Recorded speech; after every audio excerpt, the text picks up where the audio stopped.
Hello, world, and welcome to this new series that we're recording here called After Venus, where we're going to be following Venus around the zodiacal wheel through the gene keys. So I'm here with my good friend Holly, and we're going to first start out by listening together to the recording of Richard Rudd with the Gene Keys website. I highly recommend these recordings because they really help you to process the gene keys, and also the book really helps. So we're going to be listening in on that, and then coming to have a little dia eros, as we like to call it, where we poetically speak at the kind of the limits of our imagination, you could say. So we're going to have a really interesting discussion from there. Stay tuned.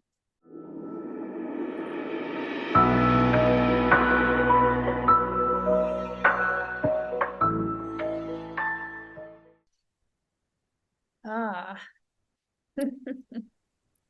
Well, what do you think? What was going through your mind with, I guess we could start just with the shadow, and then I kind of want to presence the fact that both of us have this in our sequence. So for me, this is my culture sphere, and for you, this is your conscious moon. So this is something that you're very familiar with too. And the reason we're talking about this is that Venus is making her pivot in this gate. So she's going to turn around and begin forward motion or direct motion again. So from this place of, yeah, just let's start with where you feel this, maybe just presently, and then we can move into shadow, gift, and Siddhi.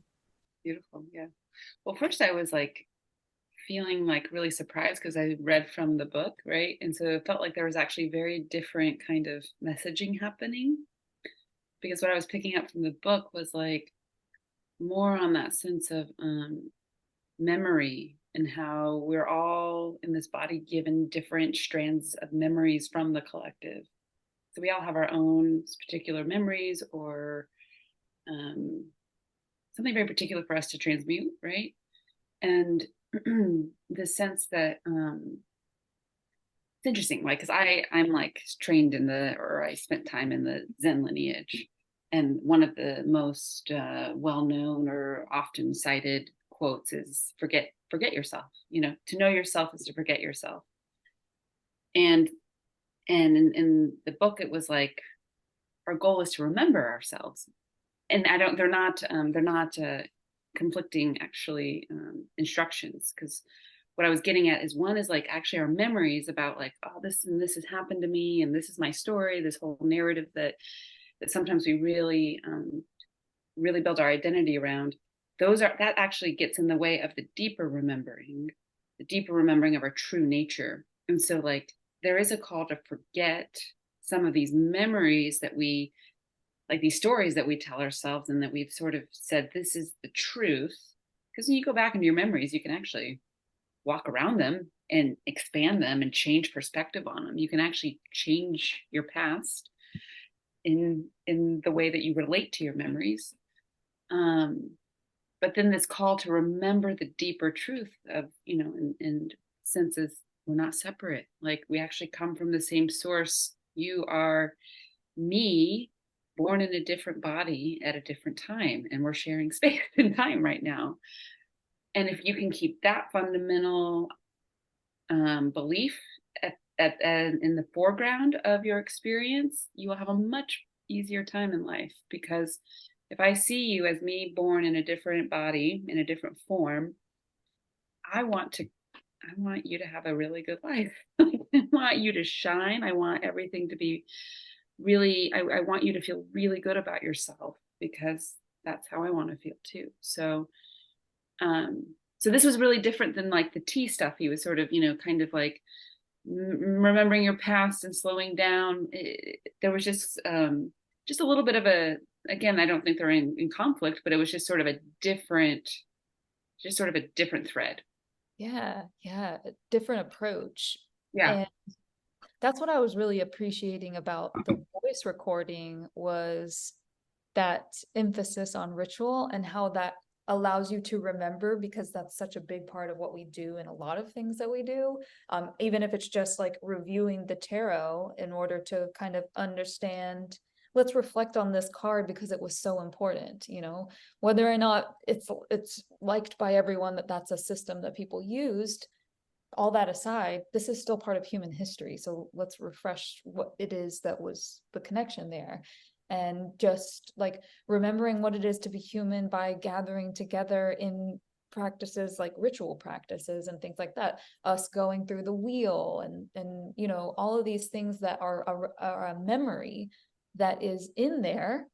And I love this idea of like the stop codon and walking out into a field and taking those pauses in life so that you remember, because we, especially with hustle culture, we're so into go go go go go go, and I'm not going to remember anything because nothing matters, because once I achieve the thing, then I'm moving past it. And if you don't celebrate those harvests, if you don't take the pause and celebrate, then it's almost like it didn't happen. It's almost like, what's the point? Because the whole point was that I was going to be so happy once I got to that. And if I'm just continuing on up because woohoo, you know, that's going to be my only celebration. No, but if I bring other people into it, this is why we do these things.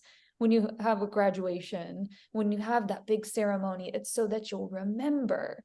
So yeah, taking those pauses to celebrate the harvest was something that was really present for me when I was listening. Yeah.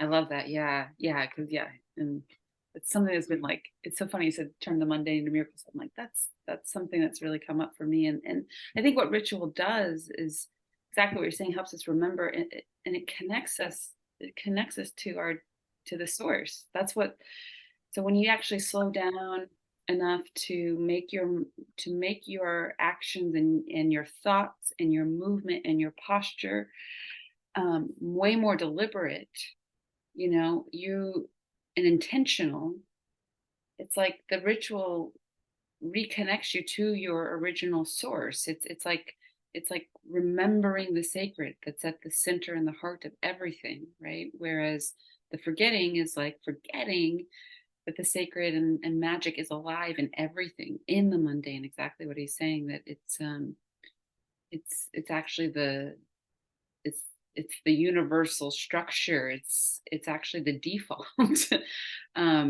But we, again, like you're saying, this hustle culture, which really highlights separation, and yeah. So I appreciate you bringing that in and resonating with that. Yeah, and then kind of something else was coming up was the things we do remember is the struggle and the things we should be afraid of. It's like that's so present. Yeah. The news will remind you every day what you should be afraid Um, of, and you'll think every day about the things you don't have, that the things that you want to have. And so it's just like that's the pattern that gets stuck. And so there was that whole thing about the trials of life, and and that, you know, I mean, our lives, he says, seem intolerably hard, and they're overwhelming, and because we don't stop for these pauses of celebrating harvest. And so another thing that he was talking about was how people like are incorporated in this big myth of your life too. And like you're saying, like if we can see that as a shared experience of we're either in this together, or you are me and I'm experiencing your experience, like being able to um treat your neighbor as you would like to be treated, in that sense of like a friend, I'm going to empathize and feel from your perspective. So but he says we've become so immersed in the plot, we are so absorbed in the screens, yeah. that the sustenance from the past, we're not like really digesting that anymore. Yeah. So that was that whole thing about we gone, or it's to reflect sweetly on past events. And he was of course mentioning tea and savoring the flavor of the tea in your mouth as you sit for that ritual of a tea ritual, which is interesting because when I was in college, I volunteered for the International Studies Certificate Program, and Huh. one of our events was a tea and coffee event, because there's so much ritual culturally Yeah. around coffee. And like I think it's maybe Ethiopia, where they pour it from really high up. And with Turkish coffee, fincan kahwa, they like put it in that dirt, and it's like this really hot lava dirt or whatever, and matcha, you got the little whisk. And so there's like a lot of ceremony around coffee and tea, and then the whole thing about sitting together and consuming it. Like, I lived in Kuwait for a little bit, and everywhere you go, if you go to someone's house, it literally is the first thing they say: do you want tea? Get the tea. So, and it's almost like it would be rude to not accept the tea too. So there's something about, you have to sit down and share this moment with these people. When my dad would go to big meetings, like, wearing the whole outfit and everything, and before you have any business discussions, you're having tea with people before yeah, you need to be on a good friendly basis. There's none of this acquaintances making deals. You really want to know each other. So something about that was coming up too. Yeah, yeah, yeah, yeah. I want to circle, because the thing that was like kind of hitting me was like you're saying, that hustle culture and then slowing down. Oh, like survival, how we're in this kind of deep chronic survival mode. And what he was pointing to was like there's no death, right? So our survival mode, and this, it's super fear based, because we have the belief that we die like permanently, right? And how much that idea motivates and moves us. But if you were to take a different alternative view, right, which is just that more, everything's constantly changing. Actually, it's not death. It's just forms take different shapes, and it's constantly moving. That would change every. I mean, like, and then that survival mode would kind of diminish.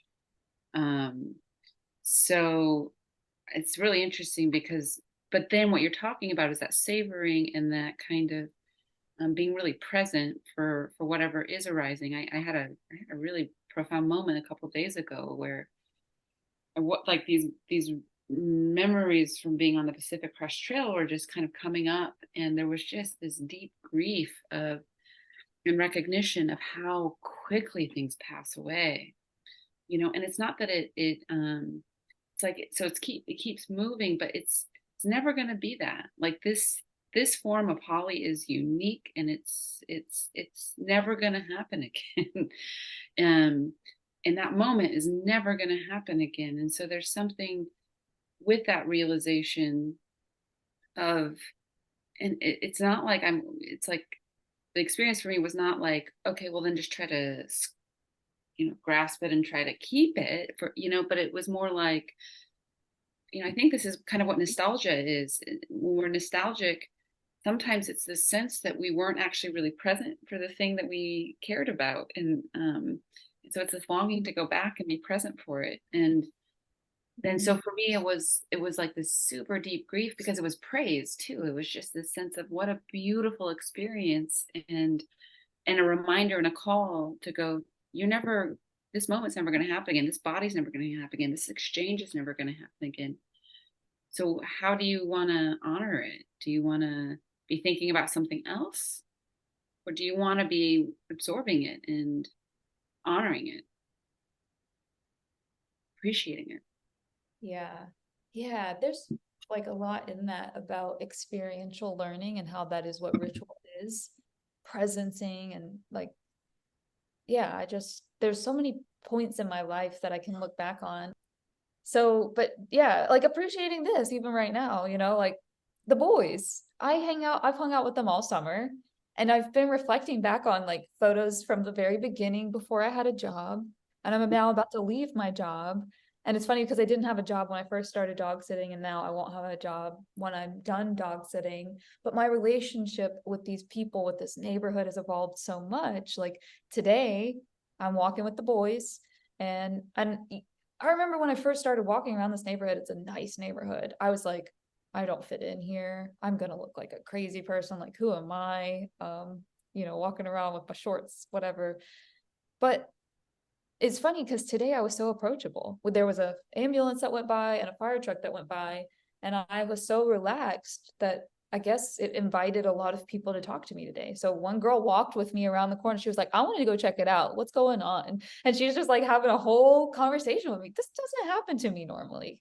I don't generally invite this, but I had done a lot of releasing today, a lot of reflecting today as Venus is retrograde and Mercury retrograde. And so that opened me up to kind of like receiving other people. It's going to be like this big rescue mission to go back and be present with that teenage version of myself and to say, you're enough and you're more than enough. And I'm sorry I wasn't with you when you were suffering. So it's like me from now, like you're saying, this iteration of me is going back to rescue her because Mm, she was kind of like sensing an older version of her would be judgmental yeah, of yeah, what she had done, of yeah, her like completely looking past her own desires and just going for what somebody else would want, trying to impress someone and be what somebody else would want. So not being present with herself, not, and forgetting really who she was, had yeah, no idea what it was about her that was so special that somebody would be in relationship with her. So she's like searching and trying to find, and so there was no future version of herself to see. And so I think that that's kind of part of this whole linking up, the people in our lives, even if it's a future version of ourselves, we can really take that, or a past version of ourselves, we can really take that and understand from a different perspective and really do a lot of healing when with remembering and reflecting. yeah, totally, totally. Yeah, you said something really that struck me so hard in the book, which was like, we've been living this life, like we've been living this story billions of times, like, but we can't remember, right? Like we've been incarnated over and over again, essentially. And this is you've lived the same story, like a different version of it so many times. And there's something about that. I was like, yeah, and like, so maybe it doesn't have to be so dramatic. Like if I've already lived this, I don't have to be so stressed out about it. It's like I've already done it, and maybe I can just now like savor and enjoy the ride. And I know for me, like, because he also talked about this was like tied, I forget how, but it's tied to the I forget which ring, but it's tied to the codependence one. And like, yeah, it was coming up for me was like being in my romantic relationship and this like fear of like, well, when's it going to end and how's it going to end? And like, is there going to be like, what's the story? And kind of projecting and foreclosing sometimes on the story because I'm going into that fear. I'm going into total fear-based thinking because I carry that, in the collective, and I carry that, whatever, that sanskara, what he's talking about, that memory. And it was like, well, what if you've already lived this story, let's say, or a version of it? Like, what if you just knew you were going to be like, when this thing needs to die, whether that's when your body dies or whatever, or not, or I said there's no death, but like when the body changes, or like, what if I'm okay? Like, what if I'm ready whenever this thing maybe needs to dissolve or transform? I'm like, what if I'll be ready for that and okay. And like it was just such a total change where it's like, well, whenever this needs to change, I'll be, not that it will be necessarily easy per se, but like, what if I've lived all this and I can just trust that when it's time for it to dissolve, it'll be okay. It'll be okay for it to dissolve. And that like makes me just hold things so much lighter and be more of that, like just present where it's like, well, I've got it now and things are good. So Yeah. let's just like enjoy the tea and enjoy the goodness instead of freaking out about how I'm going to feel when the tea's gone, when the cup's empty. Like I'm going to freak out. Maybe I won't. Maybe, you know. Yeah. So, anyways, Yeah, that's sounds like the Siddhi, like the revelation is that yeah, if I'm present and enjoying them, what's the big deal? Like, yeah, so what's interesting was part of, because it's fine that I'm like talking about this because it's my ritual, but it's really cool actually that we're building a ritual in this moment. Like we're all part of this really big ritual of alchemizing finally this wound of mine that yeah, is not the relationship that I was in. the programming partner was what you were talking about, 19, which is the shadow of codependence. Yeah. And so I avoided like the plague depending on other people to help me carry that burden, to help me carry that load. And so now, like with Venus retrograde pivoting here, there's like a lot of things going on. And one of those is building a ritual around it, and it just revealing how much this isn't just me, how it Mm-hmm. is a collective story, Yeah. how this fits in really big with certain things that we like, traits of humans that maybe we don't necessarily want to reflect on, but are just there. Things around shame and how that manifests as envy, how that can manifest as jealousy, and that being just like a common story. So that's the retreat. So I like how he had that duality of the word retreat too, because it's felt like I ran and I needed to. And I took a retreat and I retreated. And part of there was like shame in that. I think of like giving up, having given up on something, or giving up on my own self and what I wanted out of life. But then there's that sense of retreat where it's time away, taking a pause and, going back through and reflecting. So that being what we're doing, we're taking time out to go back through that for me. Mm-hmm. And we're rewriting it in that way. And so I don't know, it really does feel like I don't know how active a revelation can feel. It's not Mm-hmm. a stagnant thing. It's a But when it comes in, when it drops in, it is a moment, and it's like a moment to remember. And so there's something in that. We're kind of bringing on a revelation. So I don't even know what it is that's happening inside of me. Yeah. And I don't know that it's going to like just like suddenly pop up to me, but it Mm-hmm. does feel very revelatory, the whole big thing. It Yeah. even feels like it's even like attached to what we initiated already with Yeah. ritual. Interesting. It feels Yeah. like going deeper into that now. Yeah. Yeah. Interesting. Ooh, that's interesting. Yeah. Building all these things, these layers building. And he talks about in the Siddhi, like revelation is a flood. And boy, is that ever fucking true. I think like, because I just look at like, I tend to sort of if something's on the outside, I want to put it on the inside. If something's on the inside, I want to put it on the outside.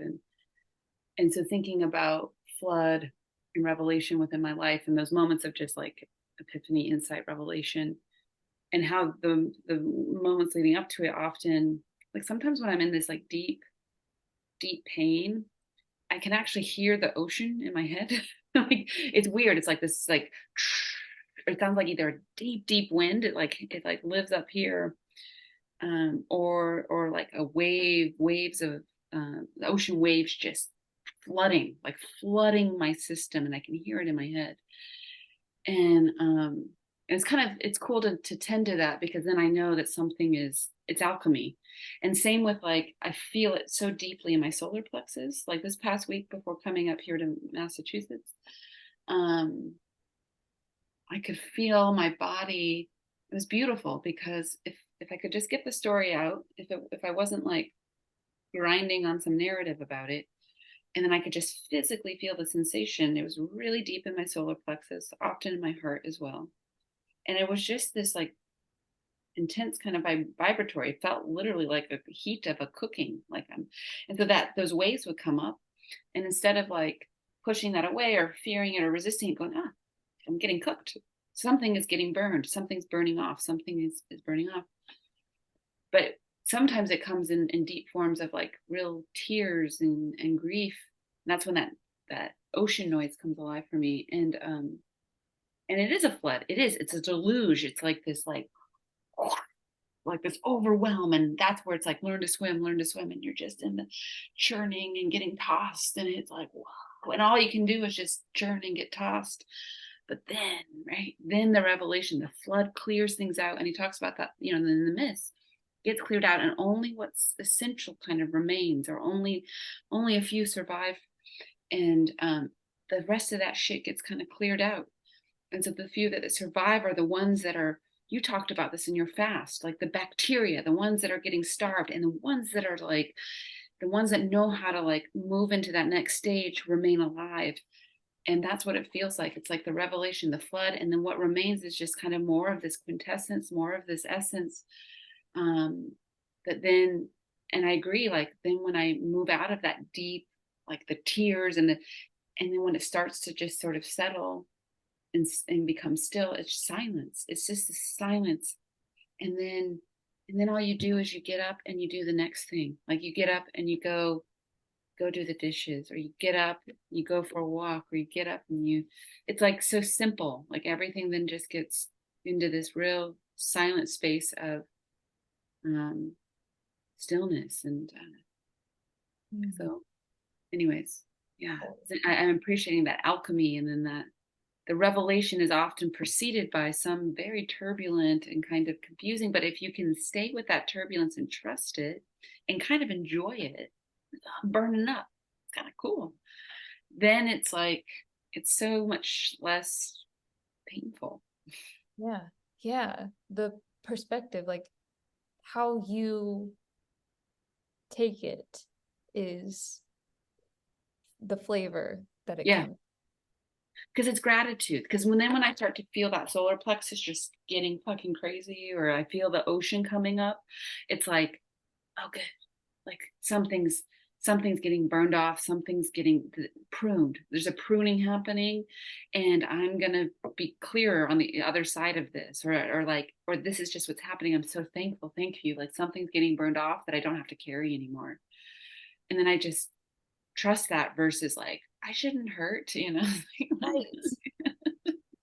Yeah. Yeah, there's a lot of shoulds that are, I don't know, implied. Like, well, you should go to university, you should get married, you should have children. And I'm not even saying like a life that um, isn't a wonderful one. But it's just interesting how if we diverge from that storyline, that plot line, it's like victim. Oh God, I didn't get the job. I didn't get the baby. And so we like, then, okay, well, it doesn't fit the model of what it should be. And so, bummer. Now I'm less than. And so there's that kind of like, yeah, that lack of mindfulness for this is the story that it is. This isn't a dress rehearsal. This isn't me practicing, hoping to one day be able to achieve the things that others have achieved. No, like I'm doing it now. And even if it doesn't look like what that model looks like or what happened over there, there's something to be appreciated here because if nothing else, I'm breathing. So that's cool.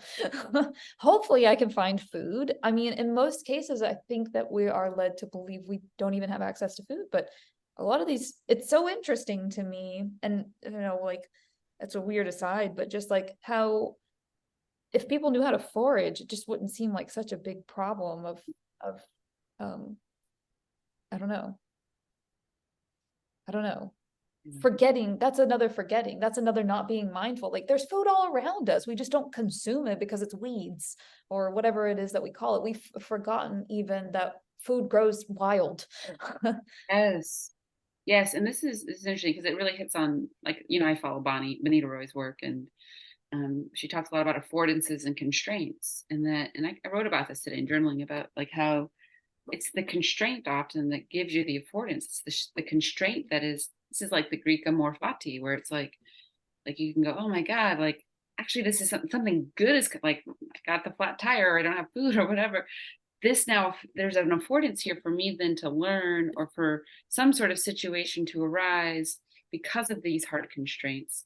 So it's like, you know, the affordance of, well, now I've got to actually go get my hands in the dirt, or I have to pay attention to plants, or, and that's a real gift. It's like now there's a skill set that is, the constraint is offering you an opportunity to learn a skill set that you didn't have before, which then just expands your possibilities, expands your choices in the future. and of course it's hard to see that, you want the thing, but like, and this is what Bonnie calls the God complex, where it's this sense where, well, I could design it better, you know, like if I got the job or if I got the thing, that would be a better design than what the actual bigger design has, and the bigger intelligence. And Yeah. that requires a deep humility, right? It requires us then to, our ego to go, actually, I'm like so insignificant in so many ways. Um, but yeah, like I can do it better than God. And it's like, it's pretty, there's a lot of hubris in that, right? Yeah. And we Oh, forget. And so we forget that actually we look back and we can see all the places where what we, David White calls disappointment, misunderstood mercy, right? Where actually we didn't get what we wanted, but thank God we didn't get what we wanted. Thank fucking God. And there's, anyone can look back on their life and have moments like that. mm. And there's the remembering. So remembering the right things and forgetting the right things. Like, let's forget the things we don't need to remember. Yeah. Yeah, there was something that he said in that too. It was the memory of all that you've been must drift up from the depths of time. And he says something about how the bad can go to like the rivers or the ocean and just be processed there. But you can Oh, kind of remember the rivers of your like good memories and things like that. And he also said something about this gene key having an autumnal flavor. And it's so funny a because word. autumnal flavor. So, well, like pumpkin spice is such a big thing, but but there's something like Oh, autumn. Okay. Yeah, yeah. autumn. Yeah, Okay. so like the Yeah. lingering of final leaves and they're beautiful in color. Mhm. It's just like this time where you've got this recognition that it's the harvest. I mean, the end of summer.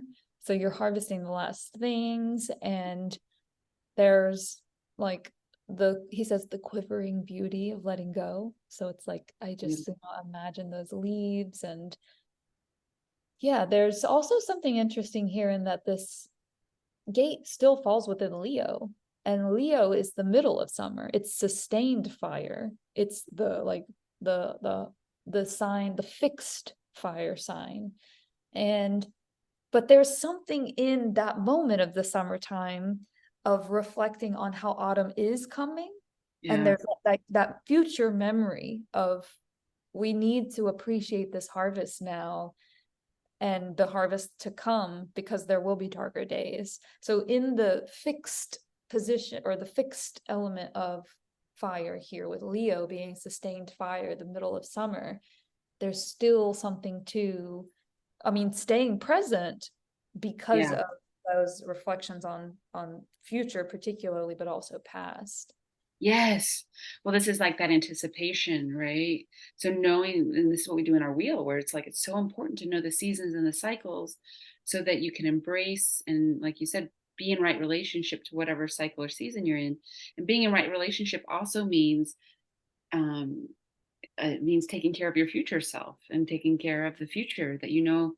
So again, the teacup, where it's like you're not oblivious to the fact that eventually the teacup's going to be empty, but also that trust of like, and my belly's going to be nice and full when the teacup's empty and I'll be able to go and wash the cup. And then it's yeah, fall is coming, and that anticipation of, let me enjoy the harvest now, and then also while in simultaneously I prepare my future self for the best possible outcome, right? And again, like potentiality, what affords greater opportunity for my future self.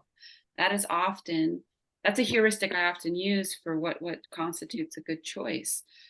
A good choice often it can be it can be a win-win in the moment and for our future, but it's really like, what choice will afford greater opportunity down the road, you know?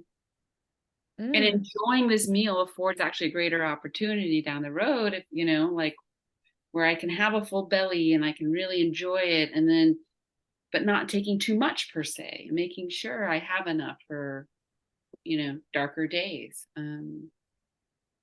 Yeah, yeah, that awareness, it's like awareness of the cycle, I think, right? And Hmm. that's what astrology, I think, is so helpful with, right? There's just like that sense of we're in these seasons. It's so seasonal. It's so here we are, and then here's what's coming. And it's like, it's a really beautiful sort of anticipatory system. Yeah. And I think it's part of that whole idea of remembering too, because the shadow of this one's forgetting. And then Yeah. about mindfulness and how it's such a meditation to look at the transits every day, to see which gate you're in. I mean, even us having this conversation, it's all because of I Ching magic with astrology magic. The reason that we're going through this is because these systems are somehow um, part of the changes. It's literally called the Book of Changes. Astrology is the study of how the planets appear to move, and so there's something about being present in all of that. And yeah, I like this, something about, I don't know, you can reflect on a transit. You can say this aspect was happening this time period, and I can literally like feel the feeling of what it was like to be back in that time period. And it really informs how I understand the zodiacal signs because I'm being put in deeper relationship with them.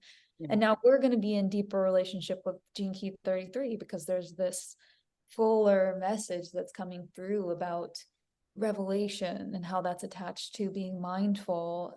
You like almost got to be in a mindful space in order to receive the revelation. And it Yeah. all comes with remembering the full cycle, being able to step out into that meta perspective and not be involved in the drama so much, which is so cool because this is Leo, the sign that this gate falls into. And Leo is the theatrical. Leo is the dramatic. Leo does pull those strings. And there's something to be appreciated in that too. The play of life, the literal, like we're up on stage kind of play of life, like not a dress rehearsal, but also playing in life with ritual and remembering it better because you're involved in it so deeply that you're a character in it, but also, being able to step outside of it and see play.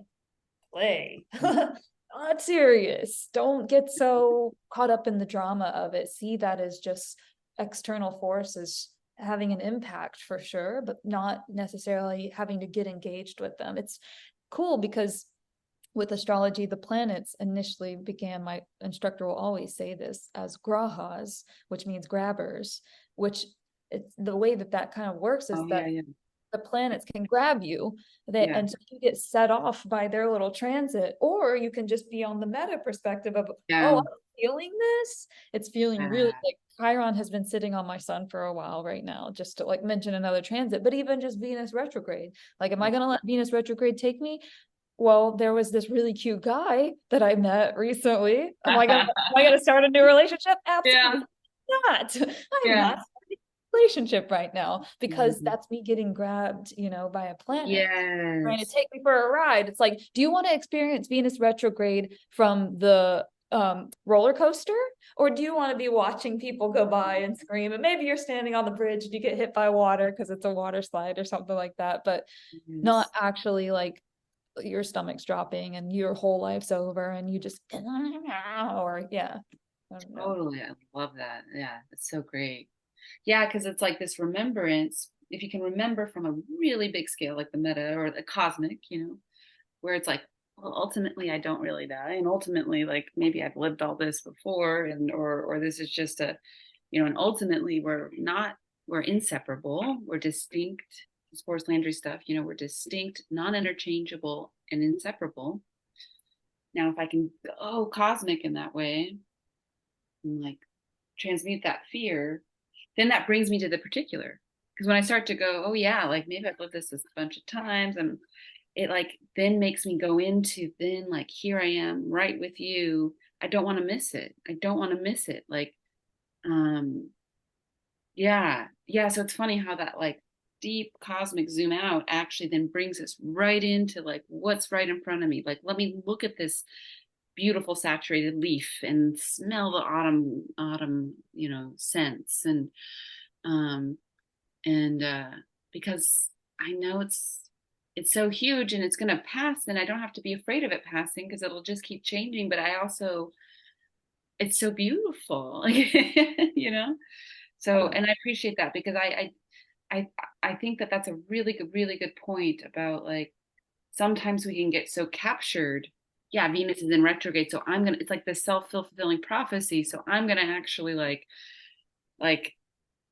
find that everywhere in life instead of like actually like, oh, this is present, and like not get too that's it's almost a very reductionistic way of viewing things, versus okay, this is present, but also what's the possibility space here, and how then can I use this as an affordance to actually open up more than what it's, to not make it a self-fulfilling prophecy per se,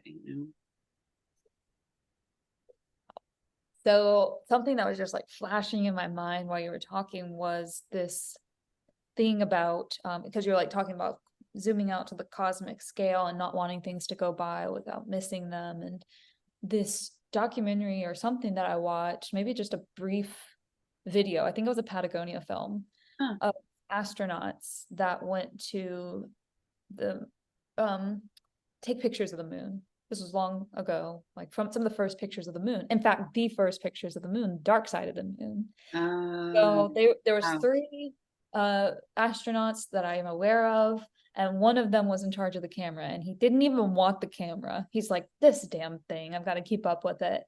They wanted pictures of the dark side of the moon because nobody had ever seen it. But he caught a shot of the Earth, Yeah. and they were just like, wow, wow, didn't even think about that. Nobody told us to take a picture of the Earth. And that's kind of that image of it's this isn't the pale blue dot image, but it's another image that's pretty famous Yeah, of I just think I kind know of, what you're talking about. Yeah, yeah, yeah, you yeah, just see yeah, like a glimpse of it off in the distance. And even maybe just like I want to say you just see the top of it or something because the dark yes, space is just taking up the whole bottom of it. And there's just so much appreciation that they have, kind of like Carl Sagan's quote, where they're just like, that's everything. That's everybody I know. It's yeah, everybody I've ever met right there, right there, and I'm outside of it.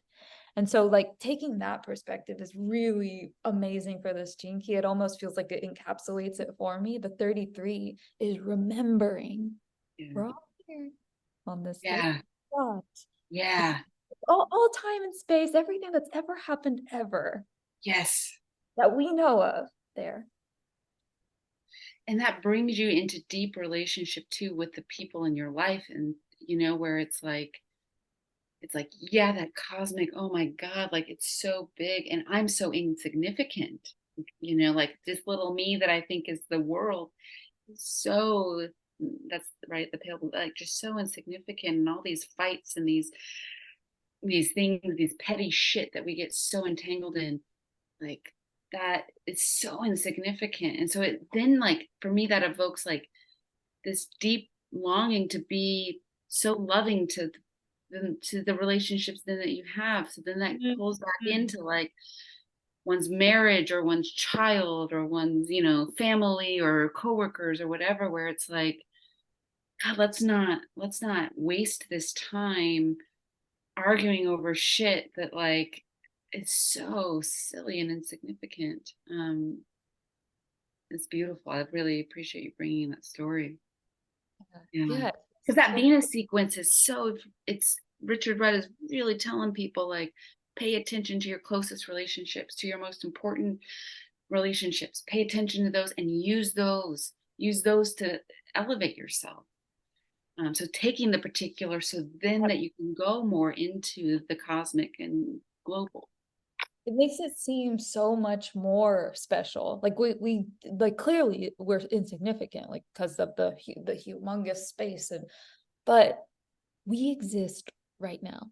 Yeah, There is no other time that we know of in history, maybe I have theories, but that the internet existed, that yeah, the internet was here. This is a weird time where we lived before and after the internet. In yeah, some level, we existed prior to the internet going live, and then here we are after it going live. And it's almost like it, and I mean, take it even more acute to pre-COVID, post-COVID, before COVID BC and after COVID. And so like there's like very clear distinctive marks in history. And we're coming up on one with the September 11th. There's very clear times when we can be like, wow, we existed through that. And there's, of course, we want to forget the bad, like we're saying, but also like there's something about appreciating and soaking out all the goodness from that bad, because he's even said in this that after many trials and tribulations, that revelation is that light. But you know, there's still mention in here about savoring the best moments and forgiving yourself for the difficult things, but also recognizing that those difficult things are important. Oh You don't yeah. want to forget those. You want to like glean from them. I don't know. There is some dual nature in here to like forgetting it, but also like gleaning from it what needs to be Yeah, remembered, sustained, remembered. learned, remembered, remembered again, like reconstituted, reformed, and that's what learning is. It's like, Mhm. yeah, it's yeah, that quote that I really like, conflict is the midwife of consciousness. It's like this, those conflicts, those pain, that suffering, it's the material, like you said, it's the shape, it's the tool that is shaping you into a more expansive, more beautiful um shape. And it's like, yeah, so then again, back to that amor fati, or that kind of sense of here's some pain, and it's like, okay, like, Mhm. and again, it's not like, it's not like, it's like, it doesn't feel good per se, but like, you can actually, it's like such a thin line between it's just such a Yeah. thin line between suffering and ecstasy. I don't Sometimes I'm like, I don't even, sometimes I find myself sobbing and it feels like I'm laughing, and it's like the best feeling ever. This is like So Martine Pretschel's work. Grief is a form of praise. Grief is what we love most in life. It's like this super, they're so thin, the lines. And anyway, I'm starting to feel my energy drop, Sarah. Um, yeah. yeah. Yeah. So is there any like final culminating thoughts that you have on this gene key? Yeah. It's really just a call for me to keep remembering, to keep this like truth in the forefront of my mind of like, you are me in a different form. And like that's beautiful. And that makes me want to learn more about you and get curious about you and love you. And like, and that for me is the kind of revelation. We've lived it all billions of times, so you're just a piece of me, just living it in a different form, and was born at a different time. And like, that's a miracle, that's miraculous. And that gives my body a completely different experience of you than not not believing that. Yeah, I want to like what that brought up for me was the idea of the campfire and this being Mhm. Leo and so sustained fire, and how that gathering around the campfire and sharing stories really was how we learned about each other. The way that you tell the story that grandpa told may be different than the way that I told the story that grandpa told, or the ways that the fairy tales get passed through the lineage, and they change a little bit. It's almost like the game of telephone, but there is still something in that connection we can trace back to who Yeah. fucked up the story. How it fucked up, Yeah. like throw that shit out, okay. you know Maybe the fox or the wolf didn't eat Little Red Riding Hood. Maybe they had a little, ceremony and the wolf went his separate way and he left grandma and Little Red Riding Hood alone, whatever. But yeah, there was just like there's something in how we tell the story How we and live it, right? how we live it. So we Yeah, can change it. yeah, being engaged with it. So Yes. yeah, I think We maybe can that's turn, we can physically with our bodies turn a story that was tragedy into actually a story that's victorious or whatever. Like, that's pretty amazing. That's amazing. yeah. Like, we can change yeah, yeah. It's Anyway, so funny because this one's called The Final Revelation. yeah. So it's Yeah. like the final revelation is realizing that death isn't the end. Yeah. Yeah. Yes. Death is not the end. We can't treat it that way. No. Yeah, and that completely changes our relationship then to, if you really let that sink in, so much less fear. It's like, it's not the end, it's just what's next, you know. Beautiful. Mm.